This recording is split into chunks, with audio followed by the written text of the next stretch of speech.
तो हेलो दोस्तों, मेरा नाम है शोभित दीक्षित। मैं आप सभी का स्वागत करता हूं अपने YouTube channel Gyanpur tech be awareness में। तो बेसिकली आज मैं कोई वीडियो बनाने नहीं आया हूं, बल्कि आज मैं आप सभी के सवालों के जवाब देने आया हूं। वो सवाल जो कि मेरी एक बनाई हुई वीडियो पे आप सबने पूछा था, वो वीडियो साइबर सेल के फ्रॉड्स के बारे में थी। हमारे अकाउंट में लीन लग जाता है, अकाउंट होल्ड लग जाता है, अमाउंट होल्ड लग जाता है, डेबिट फ्रीज हो जाता है। उस बेसिस पे वो वीडियो थी जिस पर आप लोगों ने बहुत सारे कमेंट्स किए, जिसका मैं रिप्लाई प्रॉपरली नहीं कर पा रहा था। तो मैं आज एक इस वीडियो के माध्यम से उन सभी रिलेटेड क्वेश्चंस का जवाब देने की कोशिश करूंगा जो कि आप सब पूछते हैं। तो चलिए शुरू करते हैं। तो सबसे पहले मैं उन सब लोगों से एक बात कहना चाहूँगा जो लोग ये कहते हैं कि मेरा इतना अमाउंट होल्ड हो गया है और कहीं उस अमाउंट होल्ड की वजह से मुझे कोई आगे इश्यू तो नहीं आएगा। जैसे कि कुछ लोग कहते हैं कि मैं गवर्नमेंट की तैयारी कर रहा हूँ, या मैं बैंकिंग की तैयारी कर रहा हूँ, या मैं कुछ भी चीज़ें कर रहा हूँ और मेरा अकाउंट वहाँ लिंक है, तो मुझे कोई इशू तो नहीं होगा। तो देखिए, सबसे पहले बात यह है कि आपको कोई इशू नहीं होगा। वो इसलिए नहीं होगा क्योंकि अमाउंट होल्ड होना और डेबिट फ्रीज होना या कुछ अदर चीज़ें जो कि आप मतलब गलत काम करते हैं, कि मान लीजिए जैसे गेम खेलना, उसकी वजह से जो पैसा आया उसमें कोई दिक्कत नहीं होती है। इतना मतलब साइबर सेल भी इतना ध्यान रखता है कि कोई बात नहीं, गेम है, गेम खेल लिया, उनको नहीं आइडिया होगा बंदे को तो खेल लिया, ठीक है। तो साइबर सेल को भी इतना पता होता है कि वो इन छोटी छोटी चीज़ों के लिए ना ही नोटिस भेजती और ना ही कोई एवेंडेंट एक्शन लेती है। हाँ, ज़्यादा से ज़्यादा क्या होता है कि आप पे एक पर्टिकुलर अमाउंट होल्ड हो जाता है, जैसे 1000, 2000, 10,000, 5,000 ऐसे जो है एक अमाउंट होल्ड कर देता है वो, बस दैट्स इट। उसके बाद वो अमाउंट जो होल्ड होता है वो होल्ड रहता ही है जब तक कि आपका केस रिजॉल्व नहीं हो जाता।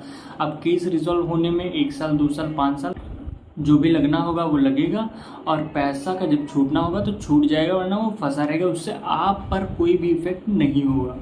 दूसरा पॉइंट कि लोग बोल रहे हैं बार बार कि सर नोटिस तो नहीं आ जाएगा, नोटिस तो नहीं आ जाएगा। अरे भाई, नोटिस नहीं आता है। नोटिस का मतलब क्या होता है? नोटिस उन सब चीज़ों के लिए जारी किया जाता है जहां तक साइबर सेल नहीं पहुंच पाता है, या आपने इतना कोई बड़ा अपराध किया हो जिसकी वजह से गवर्नमेंट और साइबर सेल मिल करके आपके लिए नोटिस ऑथराइज करते हैं, लिखते हैं कि आपने ये सब चीज़ें की हैं, आपको उन सब चीज़ों के लिए हमारे साइबर सेल में विजिट करना पड़ेगा या आप पर ये सरकारी कार्यवाही होगी।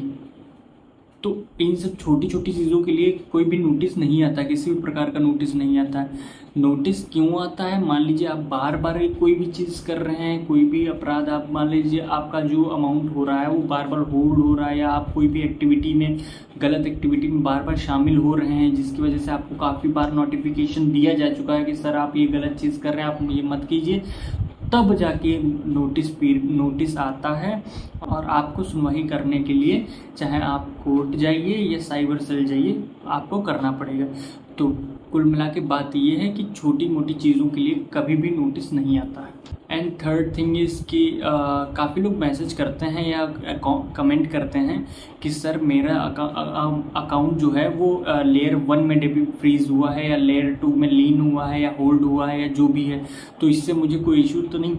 देखिए, आपका अमाउंट अगर बड़ा है, मान लीजिए आपका लेयर 1 में अमाउंट होल्ड हुआ है जो कि मान लीजिए 500, 1000, 2000 है ऐसा, तो कोई घबराने की बात नहीं होती, वो आप साइड में पड़ा रहने दीजिए, कोई दिक्कत नहीं है। लेकिन अगर आपका अमाउंट फर्स्ट लेयर में 10,000 से 15,000 से ज़्यादा है, अबव है, तो इसमें आपको घबराने की ज़रूरत है, और बिल्कुल है। आप इस चीज़ को नज़रअंदाज बिल्कुल मत कीजिए कि आप लेयर 1 पे हैं, नोटिस नहीं आ रहा है तो मैं क्यों करूं, या मुझे क्या दिक्कत है। नहीं, अगर आप लेयर 1 या 2 या 3 में हैं, 3 लेयर के अंतर्गत हैं, और आपका अमाउंट 10,000, 15,000, 20,000 से अबव है, तो आप इस चीज़ को टेम्प्रेरी मत जाने दीजिए। आप इस पर एक्शन लीजिए, सीरियस एक्शन लीजिए।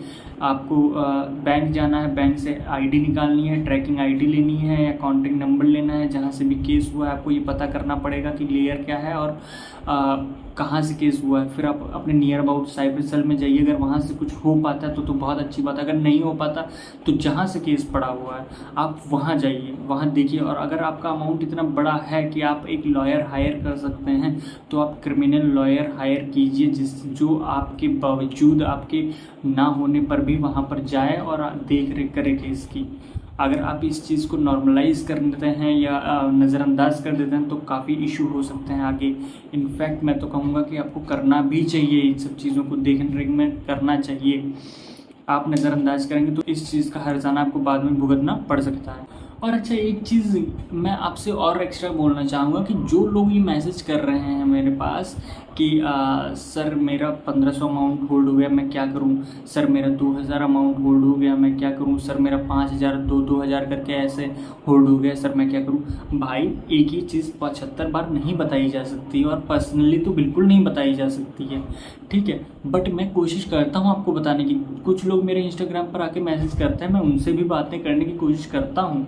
मैं बिल्कुल अपनी तरफ से पूरी कोशिश करता हूँ कि मैं जितना हो सके आपकी हेल्प कर सकूँ, क्योंकि जो मुझ पे बीती है, जो मैं सीखा हूँ इन सब चीज़ों से, उस चीज़ से आपको कुछ मदद मिल सके तो मैं बिल्कुल करने की कोशिश करूँगा। बाकी वो लोग जो ये सब बार बार मैसेज करते हैं कि मेरा ये होल्ड हो गया, मैं क्या करूँ, तो सबसे पहले आप बैंक चले जाइए, बैंक से अपनी आईडी लीजिए, जिसे ट्रैकिंग आईडी बोलते हैं या एप्लीकेशन नंबर बोलते हैं उनकी लैंग्वेज में, आप वो ले लीजिए। और बैंक से एक नोटिस आता है जो साइबर सेल बैंक को भेजता है नोटिस कि इनका पर्टिकुलर अमाउंट होल्ड कर दीजिए, या इस चीज़ में शामिल हैं या गेम खेला है, इसकी वजह से आप इनका अमाउंट होल्ड कर दीजिए, तो उसका एक नोटिस आता है। आप उस नोटिस बैंक से हार्ड कॉपी लेने की रिक्वेस्ट कर सकते हैं। अगर वो नहीं देते तो आप इमीडिएट एक्शन लीजिए और एक एप्लीकेशन लिख के दीजिए ब्रांच को कि मुझे ये डिटेल्स चाहिए, आप कोऑपरेट कीजिए, आप दीजिए, तब मैं आगे प्रोसेस कर पाऊंगा। वो बिल्कुल देंगे, उनकी फट जाएगी देने में। अगर वो नहीं देते हैं तो आप एक्शन लीजिए, उस पर आप एप्लीकेशन लिखिए, उनके खिलाफ जाइए। आप जो भी आपकी शहर की ब्रांच है आप उसके हेड पे जाइए, ठीक है। आपको लेना पड़ेगा, क्योंकि आपका अमाउंट अगर उतना बड़ा है तो आप बिल्कुल रिस्क लीजिए। पैसा हराम का नहीं आता, कमाते हैं लोग, आपके माता पिता भी कमाते हैं, बहुत मेहनत करते हैं, पिताजी बहुत मेहनत करते हैं, तब पैसा आता है। तो उसको ऐसे मत जाने दीजिए, आप करिए, एक्शन लीजिए। मुझसे हो सकेगा आप मुझसे हेल्प मांगे, मैं करूँगा। दूसरी चीज़, आप वो सारे डॉक्यूमेंट कलेक्ट कर लीजिए। उसके बाद आप अपने नियर अबाउट साइबर सेल, यानी जिस सिटी से भी आप हैं, हर सिटी में साइबर सेल होता है अपना अपना, आप उस साइबर सेल में जाइए, वो नोटिस दीजिए, वो सारी चीज़ें उनको दीजिए और पता करिए कि केस आखिर आया कहाँ से है, उसकी लेयर क्या है, किस बिहाफ पे आप पर केस किया गया है, आपका अमाउंट होल्ड किया गया है तो किस बिहाफ पे होल्ड किया गया है। उसके बाद अगर आपके नियर अबाउट सिटी में है वो, या स्टेट में आसपास में है, तो आप जाइए साइबर सेल, जहाँ से केस हुआ है आप वहाँ पे रिजॉल्व कीजिए। अगर आप नहीं जा पाते हैं तो केस लॉयर भी कर सकते हैं आप, क्रिमिनल लॉयर आते हैं, उनका भी आप कर सकते हैं। उनकी जो भी फीस पड़ती होगी वो आप देख लीजिए शहर के अकॉर्डिंग, और उसके बाद आप अपना केस जो है रिजॉल्व करा सकते हैं।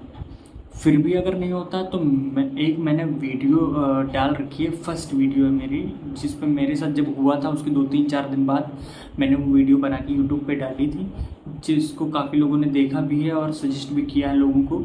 तो आप वो वीडियो देख सकते हैं, आपको उसमें पूरा एक्सप्लेनेशन मैंने किया हुआ है कि आप स्टेप 1 से स्टेप 10 तक या स्टेप 11 तक क्या कर सकते हैं, आप कहाँ पे हैं, किस तरह से आप अपने केस को रिकॉग्नाइज करके रिजॉल्व कर सकते हैं। दूसरी बात, उस वीडियो के लास्ट में मैंने डिस्क्रिप्शन में भी और लास्ट में भी वीडियो के एंड में एक इमेज लगा रखी है, जिसमें मैंने कंप्यूटराइज्ड इमेज लगा रखी है, जिसमें मैंने सारे स्टेट्स और सिटीज़ के साइबर हेल्पलाइन नंबर और साइबर हेल्पलाइन ईमेल भी अटैच किए, ताकि आपको इजी रहे और आप आसानी से मेल कर सकते हैं या रिक्वेस्ट डाल सकते हैं।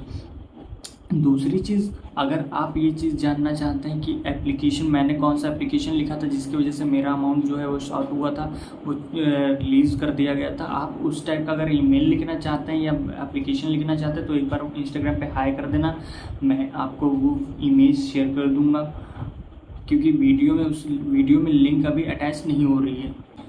और दूसरी बात, मैं आप सभी से बस इतना ही कहना चाहूँगा कि घबराने की कोई भी ज़रूरत नहीं है। आप सब लोग इतने डर जाते हैं, डरने की कोई ज़रूरत नहीं होती। आप पर कोई भी रिस्क नहीं आता है, कभी कोई रिस्क नहीं आता है जब तक आप कोई भी सस्पेक्ट नहीं पाए जाते हैं या कोई भी इशू नहीं होता है उस चीज़ में, तब तक आप पर कोई भी लीगल इंक्वायरी या लीगल कार्रवाई या कोई भी एक्शन नहीं लिया जा सकता। ना ही आपके पास नोटिस आएगी, ना ही आपके घर पे पुलिस आएगी। बहुत से लोग डर जाते हैं कि मेरे घर पे पुलिस आ जाएगी तो मैं क्या करूँगा या क्या नहीं करूँगी, तो ये दिक्कत हो जाती है। तो घबराने की ज़रूरत नहीं है, पुलिस कभी आती ही नहीं है ऐसे।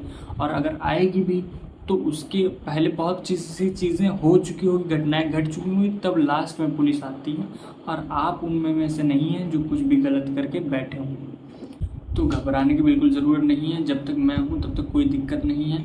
अगर कोई इशू होता है तो एक बार फिर से कमेंट कीजिए, मैं फिर से वीडियो बनाऊंगा। जब तक बनाता रहूँगा जब तक आपका केस रिजॉल्व नहीं हो जाता, जब तक आपकी हेल्प करूँगा, जब तक आप फ्री नहीं हो जाते इन सब चीज़ों से।